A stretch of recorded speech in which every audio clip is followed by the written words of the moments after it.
noches. Aquí estoy con mi amigo Aurelio. ¿Qué tal? Este va a ser una serie de episodios de Podcast Tech, que es va a ser como una serie alternativa al podcast que hago con Javier, que vamos a hablar de tech, de un tech más duro, pues, ¿cómo se le puede llamar, Aurelio? Pues Tech más más a profundidad. a profundidad. No, pero ¿cómo le dirías cuando es tech? Como más No sé, hard tech hard tech o más... podría ser. Bueno, hard tech. Pero hard tech, yo No, entiendo creo que es más como cuando es bajo hardware. nivel y todo ese rollo. Sí. Sino, nos vamos a meter más al pedo técnico, pues. O sea, igual como hacemos el formato con Javier, mi tirada es hacer como serie alternativa con Aurelio, porque Aurelio fue mi founder o fue mi co-founder en Fruitify. Fue mi co-founder técnico. Y bueno, aparte de Fruitify, hicimos un chorro de cosas antes. ¿Te acuerdas cuando quisimos hacer Infact? Ese fue como, creo, bueno, antes de Infact tuvimos El empujoncito, ¿no? una micro idea que nunca salió a nada, pues. Pero íbamos a hacer una madre que se llamaba El Empujoncito. Ahí también está involucrado Claro. Cat. Que era el empujoncito, ¿qué iba a hacer? Queríamos hacer una plataforma de crowdfunding, ¿no? Era como el Kickstarter mexicano Sí. en su momento, pero bueno, nunca existió, nunca fue nada. Me acuerdo que teníamos como un giro interesante, como medio tropicalizado. No me acuerdo cuál era. Pero me acuerdo que teníamos una idea que dijimos, esto vale la pena. Y luego no hicimos nada. El peor es que no hicimos nada, pues. Y luego quisimos hacer Impact y a ese sí lo lanzamos y sí tuvimos clientes. Era cuando empezaba el CFDI 4.0 en... De hecho, empezamos a hablar de eso antes de que empezara el CFDI. Ajá. Y era muy buen timing, pues. De hecho, Sí. era muy buen timing para hacer un producto Federación Anatómica en México. Y se nos fue el tren. Y bueno, creo que era buen timing. Simplemente traíamos otras cosas en el tintero, ¿no? Sí. Las agencias. Y creo que también el problema es que no es un tema muy interesante, ¿no? O sea, así como side project, como que no te va a llamar, no va a acaparar lo suficiente atención como para que digas, esto es lo que quiero. Te daba hueva, pues. Pues sí. Te daba hueva decir que, voy a hacer facturas electrónicas. Sí. Di la verdad, Aurelio. Y bueno, después de eso, tú tuviste tu agencia, o bueno, a la par de eso, no me acuerdo, Sí, ya empezaba con la agencia en ese entonces. Funcat. Ajá. Y bueno, ¿qué hacían en la agencia? ¿Cuál era su trip? Bueno, nunca tuvimos como que una definición de los proyectos que abarcábamos, pero básicamente hacíamos digitalización de procesos. Es lo que siempre decíamos, para sonar a fancy. Bueno, Pero nos tocaron proyectos demasiado diversos. Trabajamos desde proyectos pequeños con gobierno local de Jalisco. Trabajamos con universidades, trabajamos con la Universidad Panamericana haciendo un proyecto muy interesante para apoyar a los alumnos con el aprendizaje matemático. Ahí tenía un rollo bueno, a mi gusto muy vanguardista sobre la forma en la que los maestros ingresaban como las plantillas de los ejercicios, porque cada ejercicio era personalizado a cada alumno. O sea, no había forma de que un alumno le copiara a otro, al menos no los valores, ¿no? Y si llegaban al punto donde ya podían copiarle y entender qué es lo que estaba... O sea, cuál es la diferencia entre un ejercicio de un alumno y otro, ya era porque ya sabían, y entonces se probaba el punto de que funcionaba la herramienta. Eso está muy interesante. Sigue en uso todavía. Lo sigo utilizando la UP. ¿Siguen usando? Sí. Okay. Sí, todavía le damos algo de soporte. ¿Neta? ¿Sí le dan soporte? Todavía. Esos proyectos, la neta es como una sesión agridulce, porque la neta es una hueva estar dando soporte a proyectos viejos. Sí, y la verdad este proyecto sí es muy agridulce para nosotros porque prometía mucho más. La verdad creo que no debió haberse quedado como en el scope de una universidad local. Este en particular tenía un stack tecnológico muy interesante. O sea, para su momento logramos hacer magia con lo que antes era Angular 1.0. Hicimos un framework de UI propio, basado como en un templatecillo ahí con algunos componentes, pero bueno, lo hicimos nuestro. Pero tenía bastantes cosas muy interesantes sobre cómo se generaban los ejercicios, cómo los alumnos respondían, mucho tema de gamification ahí con el avance de los alumnos y sobre todo la versatilidad de materias, porque no solo empezamos con matemáticas, lo expandieron a física y a como otras ciencias exactas, pero la verdad es que tenía potencial para para apoyar el aprendizaje de cualquier materia y a cualquier nivel académico. Y me acuerdo que en algún momento pensaron hacer un producto suyo, ¿no? Sí, Pero ya traían como y lo buscamos con UP, pero no se alinearon los caminos y tuvimos que dejarlo pues solamente al scope de la UP. Sí, y luego, bueno, me acuerdo que les fue bien con GE, ¿no? Sí, tuvimos un partnership muy largo con GE. Bueno, a través de un intermediario en la Ciudad de México, pero todos los proyectos que hacíamos con ellos eran para General Electric. Era para General Electric muy enfocado como documentación, pero era documentación de la división de GE de generación de energía. Oh, está chido. O sea, generadores de todos tamaños, ¿no? Y sobre todo enfocados como a plantas, plazas, y tenían distribución en todas partes del mundo, entonces tuvimos que idear ahí. Esa es una de las cosas de las que más me sorprende que haya funcionado y que no haya tronado en ningún momento, pero nos inventamos como un sistema de distribución mesh de documentos donde bastaba con actualizar un documento, un dispositivo en la red con la nueva versión de los manuales de mantenimiento para que los demás dispositivos se conectaran a él y se fueran distribuyendo como P2P los archivos. Es lo que se me hace bien cagado, güey. O sea, no sé si es porque los proyectos requerían, güey, de soluciones así de complejas, o no sé si fue porque para ustedes era como divertido. Vamos explorando esta solución bien compleja. Creo que eran los dos. Porque, por ejemplo, una vez también para allí nos aventamos la verdad es que es un reto muy, muy interesante a resolver para General Electric este rollo de la documentación en sitio. Porque estás hablando de que son máquinas donde los técnicos caminan adentro de ellos. O sea, tienen pasillos, tienen un montón de componentes. Y antes los manuales los enviaban como si fueran enciclopedias británicas, todo eso. Entonces, imagínate que mandaban cajas enteras de puro material impreso que, pues, luego ahí tenían que ir buscando manualmente que era el componente donde estaban tratando de encontrar una falla. Y la solución que nosotros teníamos era, bueno, todo eso ya está digitalizado, pero no era tan sencillo como lee este PDF y ya, ¿no? O sea, teníamos un montón de retos por la parte de encontrar la información adentro del manual y vincular como el componente físico que tenías enfrente de la máquina con la sección de la documentación.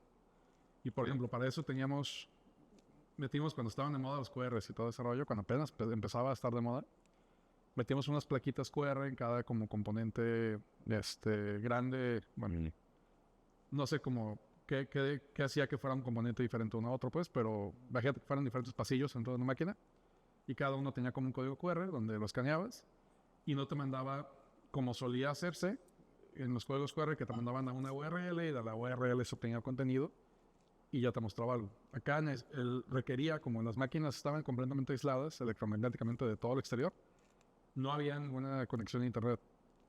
Entonces necesitábamos que al menos cierto bloque de información de texto cupiera dentro del QR. Entonces inventamos un algoritmo de compresión. Ok. O sea, suena más complejo de lo que en realidad era. Pues más bien implementamos un algoritmo de compresión medio personalizado. Para que la cantidad de datos cupieran el QR. Exacto. Ajá. Y que fuera un poquito más flexible con... ¿Cuántos datos el QR aguanta? No me acuerdo, la verdad. Tengo mucho que no trabajo con QRs, pero cuatriplicamos la información que podían meter comparado con la solución que teníamos originalmente, ¿no? O sea, empezamos con un gzip y luego tratamos ahí medio viendo cómo lo hacíamos. Y el otro reto que teníamos es que todo el desarrollo que hacíamos era web. Y en ese momento no había nada como robusto que te ayudara a leer QRs, solamente con los APIs los de HTML5 y todo ese rollo, ¿no? Entonces tuvimos que medio aventarnos ahí un lector de QR improvisadísimo, basado en tecnologías web, porque estábamos necios con que todo lo queríamos hacer web. Todavía seguimos necios con que lo queríamos hacer web. Y todavía seguimos. Sí. Pero, bueno, el punto es que, de alguna forma, o sea, lo que a mí me late, pues, de ti, de Cat, es que pues, son bien ingeniosos, pues. Son bien ingeniosos, les gusta la tecnología y son bien clavados, pues, pues, en ciertas tecnologías les gustan y se clavan y se clavan y se clavan, ¿no? De repente, bueno, o sea, como agarran proyectos también que les parezcan interesantes, como un reto técnico, ¿no? Sí, O sea, que de repente ese perfil es difícil, a mi punto de vista, es difícil de encontrar, pues, porque mucha gente, o sea, yo soy técnico, pues, y la neta no es como que yo diga, me voy a meter a resolver este problema súper complejo nomás por diversión. Yo en lo personal prefiero, o me apasiona más meterme a resolver problemas como de, me gusta esta industria, o el producto final sí. es el resultado. Me vale madre cómo llegué al resultado, pues, pero lo que quería era el resultado. Creo que, sobre todo tú, quizás más que Kat, no sé, tú sabrás decirme, como que te gusta más el proceso o que sea complejo y suficientemente retador, ¿no? Sí, sí, la verdad, digo, nos gustaba decir que seleccionábamos los proyectos, la verdad es que hacíamos todo lo que nos llegaba, pero sí coincidía que los proyectos que nos llegaban tenían como ese campo de maniobra para meterle un poquito más de ingenio detrás. Y creo que es lo que nos mantuvo tanto, o al menos a mí me mantuvo tanto tiempo dentro de la maquila. Ahora, De oye, las agencias. con Javier hice un capítulo de las agencias. Ah, sí, sí, sí lo vi. de- bueno, el título era No contrates una agencia, ¿no? Y bueno, tú tuviste una agencia, güey. ¿Cuál es tu experiencia de las agencias, güey? Las odio. ¿Por qué, güey? Digo, son dos partes, ¿no? O sea, creo que más bien odié que los proyectos que teníamos rara vez estaban alineados con lo que una agencia debería estar resolviendo. Eh, O sea, creo que sí tienen su razón de ser las agencias, creo que tienen como, sí debe haber empresas y proyectos con los que pueden hacer un match muy, muy interesante, pero en mi experiencia, la mayoría de los proyectos que tomamos debieron haber sido internos para el cliente que nos lo propuso, ¿no? Sobre todo por el tema de que la mayoría de los proyectos de software son proyectos vivos. O sea, no es como un entregable donde no es un edificio, ¿no? Que te lo construyo, te lo entrego y ahí quedó, ¿no? Exacto. Y que el mantenimiento es muy transparente en cuanto a que hay una gotera, la tapas. Acá, la realidad es que debería haber como una estrategia como de sucesión. Hay una gotera y salen 10 de esos. Sí, y la gotera que ves tal vez sea es lo que alcanzo a ver, pero de fondo hay un montón de cosas, ¿no? Y Una eso estrategia de sucesión, perdón, dije. sí, o sea, creo que falla mucho digo, es algo lógico, ¿no? Pero cuando una empresa busca una agencia, creo que busca solucionar como un problema medio inmediato, porque necesita algo de software, ¿no? Necesita tiene un proyecto muy en mente, por más definido que lo tenga, pero solamente alcanza a ver el inicio del proyecto y el final del proyecto de acuerdo a su perspectiva. Pero nunca se preguntan a 1 año, 2 años, 3 años qué va a ser del proyecto. Por más que ellos quieran tenerlo vivo para ese entonces, o sea, como que no está dentro de su forma de ver las cosas. No surge naturalmente el pensar en Exacto. si requerí tanto esfuerzo y tanta inversión para el desarrollo, va a haber una parte considerable que debe estar dedicada al mantenimiento de. Sí, no. O sea, ese es el pedo también luego cuando gente no técnica empieza un producto Sí. o pide algo, ¿no? Dentro de una empresa. Es como, está este proyecto súper innovador y mira, y a lo mejor leían un libro no sé, Lean Startup o alguna madre. Y si es que leyeron un libro. O sea, la mayoría, creo que más nos tocó a nosotros que estábamos como desde el inicio como del rebote de Web 2.0 y todo ese rollo, y como el auge de las aplicaciones, Sí. que empezamos a ver que hasta la tintorera de la esquina quería su propia aplicación, ¿no? No sabía ni para qué, pero quería su aplicación. Digo, sí, o sea, estaban los que querían estar dentro del tren del mame, Sí, sin saber cómo, pero querían estar dentro del tren del mame. Pero creo que los proyectos que me estás platicando no eran de esos casos, pues eran más los casos de que, ok, sí tengo ya una idea, no eran personas técnicas, pero decían, tengo este problema y con tecnología lo solucionamos y voy con una agencia y que me coticen, le pago y bye, ¿no? Sí. Sí, tienes razón. Los proyectos que nos... Sí, solíamos rechazar este tipo de proyectos. Los que eran como de alguna persona que se le ocurría algo muy innovador, según ellos, y que ahí quedaba, ¿no? Que no tenía ni pies ni cabeza. Pero los proyectos que sí tomamos nos metieran en otro tipo de problemas. No. O sea, sobre todo lo principal es el costo de desarrollo, cuando son proyectos que no nacen, no fueron definidos por un perfil más técnico. Entonces, la realidad es que se van definiendo sobre la marcha. Y el problema es que la mayoría, digo, no sé si ha cambiado la situación en México, pero el panorama en ese momento involucraba que las empresas definían el proyecto como de principio a fin, según ellos, y lo veían como algo inamovible. Y si algo cambiaba durante la marcha, esperaban que tú absorbieras de alguna forma los cambios, o trataban de buscar ese lado. Porque no les pasaba con otro tipo de proveedores, que no son tan... ese es el problema. La experiencia de la mayoría de las empresas que buscaban maquila o una agencia que les maquilara software, era con... Buscando producto final. Exacto, buscando producto final, donde tal vez el ciclo del producto es mucho más claro, es más estable y es un entregable súper bien definido.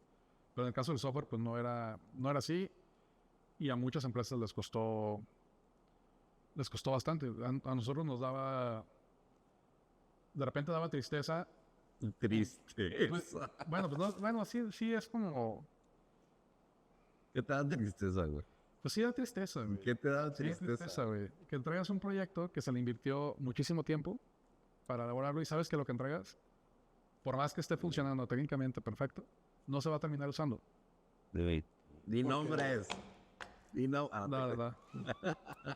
No, pero pasaba mucho. Pasaba mucho. Y pues obviamente los clientes reaccionaban de una u otra forma, ¿no? Había el que te quería echar la culpa completamente a ti.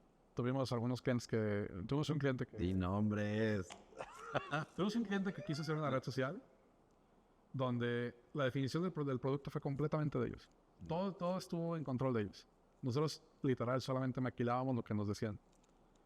Y cuando llegó el momento de la entrega, decidieron contratar como un asesor externo que supuestamente era como experto en tecnología, redes sociales, un montón de cosas que... Manches, me quedé bien gordo cuando te llevan a alguien Que te audita, ¿no? O sea, y no te quiere decir como... y que sabía menos, ¿no? Exacto. Pero un güey que tenía famita. Sí. Y acá, pues, obviamente hizo lo que va muy ad hoc con ese tipo de perfiles, que es criticar absolutamente todo lo que se está entregando. Decir, yo lo haría mejor. Su propuesta de hacerlo mejor era contratar estudiantes practicantes.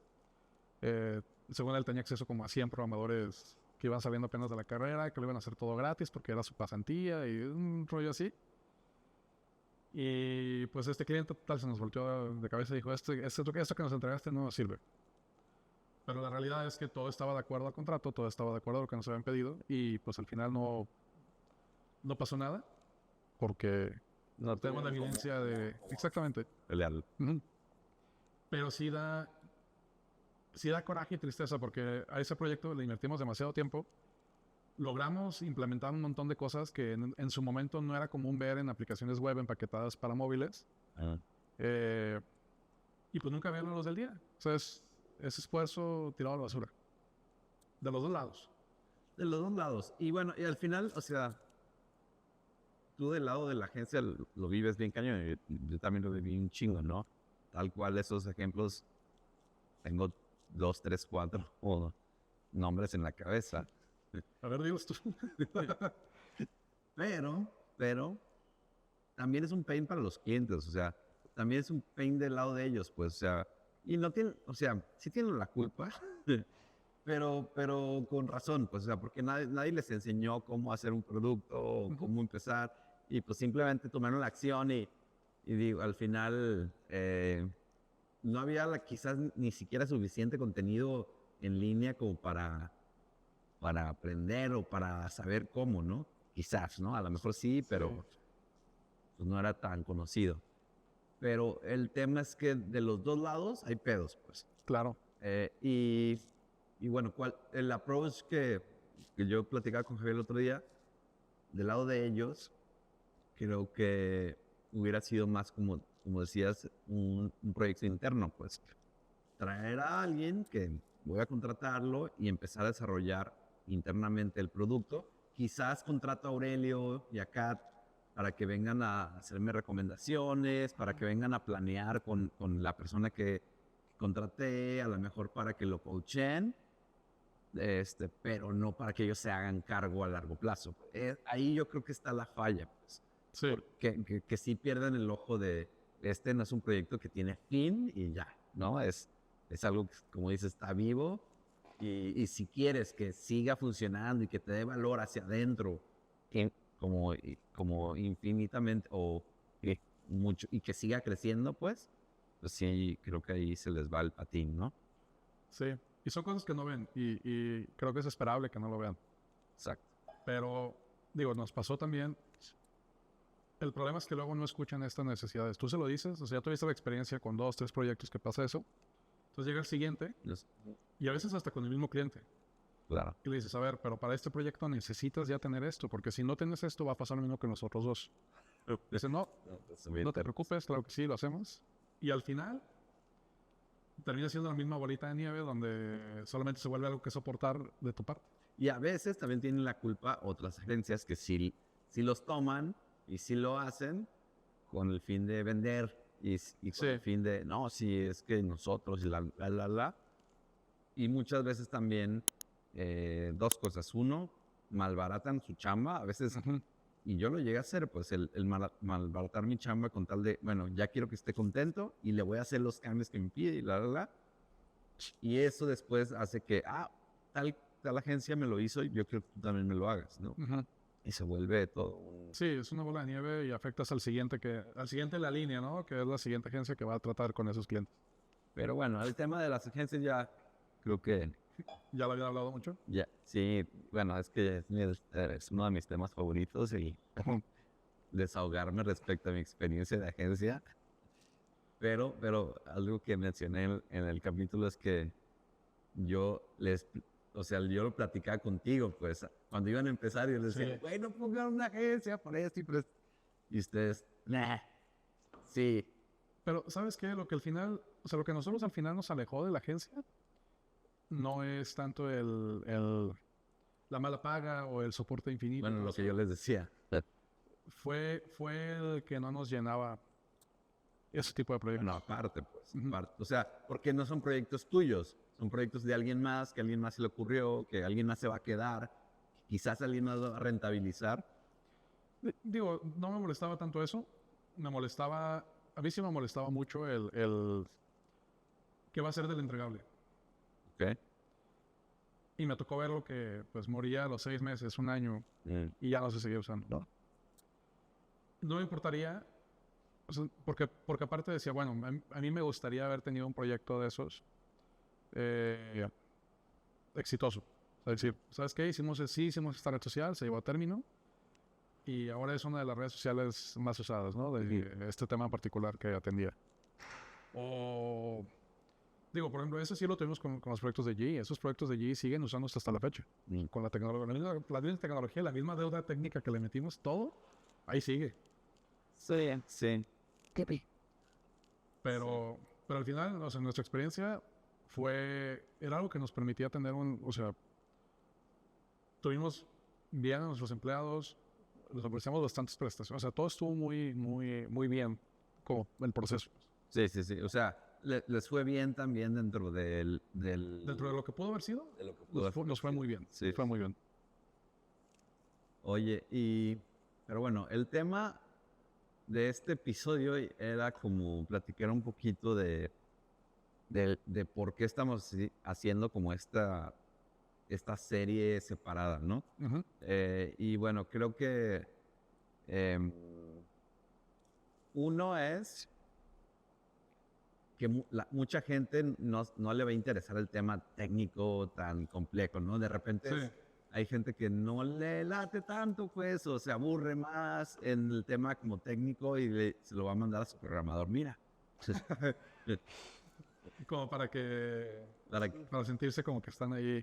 Pero la tirada es que sirva de guía un poquito, o sea, como de repente ciertas temáticas a la gente que está iniciando un producto para que simplemente tengan una referencia más, pues. O sea, al final, nosotros no es como que sepamos toda la verdad y nada, pero seguramente simplemente dar una perspectiva adicional, sobre todo el tema técnico, pues, porque creo que esa parte, de repente, como mucha gente la desconoce, no se habla tanto, pues.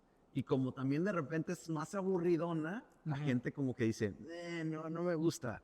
Y entonces eso genera más pinche brecha entre la gente que sí está metida y la gente que no está metida. Entonces, de entrada, la gente que está haciendo un producto, la tirada es que se vayan metiendo el pedo de tecnología, pues poco a poquito, poco a poquito. El otro día lo platicaba con Javier, pues, o sea, si vas a hacer un producto, aunque no seas técnico, y vas a contratar a alguien externo, te tienes que involucrar un poquito, ¿no? Sí, porque si no estás descansando un montón de decisiones en esa persona que ni siquiera sabes qué va a pasar, ¿no? O se te va esa persona, pasa cualquier cosa y ¿qué haces?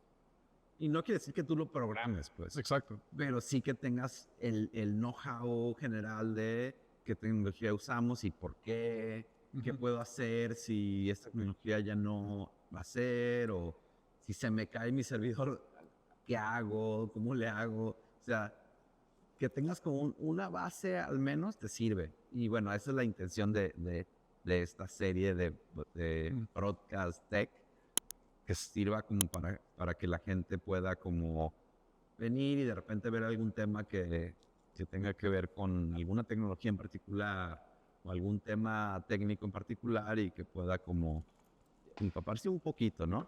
Desde la perspectiva de nosotros que quizás nos hemos estado desarrollando cosas en conjunto, pero también por nuestro lado y que de repente tenemos inclusive opiniones encontradas, ¿no? En algunos temas. Entonces va a estar buena esas Discusiones. discusiones. Sí. Peleas. Eso es lo que espero que genere mucho rating. Ya no se mide con rating, pero se entiende. Tiene por tu generación. A ver, vamos a hacer una encuesta aquí abajo. Ah, no es cierto. ¿Quién tiene más años? ¿Que te animas a apostar sobre eso? ¿Te animarías a apostar? Según yo van a decir que tú, ¿Que tengo qué? ¿Más años o menos? más años. ¿Por qué? ¿Por las canas de la barba? ¿Por lo pelón? Si lo sigo haciendo así, tal vez dices tú todo. Pues maybe no, güey. Maybe te das más ruco tú, güey. Uno nunca sabe. Bueno, algo que quieras como añadir, güey, sobre lo que vamos a estar, algunos temas que creas que podamos estar tocando. De repente estaría chido tocar como episodios como de ciertas tecnologías, como por ejemplo, serverless versus serverless. ¿Cuál sería la palabra opuesta a serverless? Serverless versus server full. Camino a Rafa. Server full.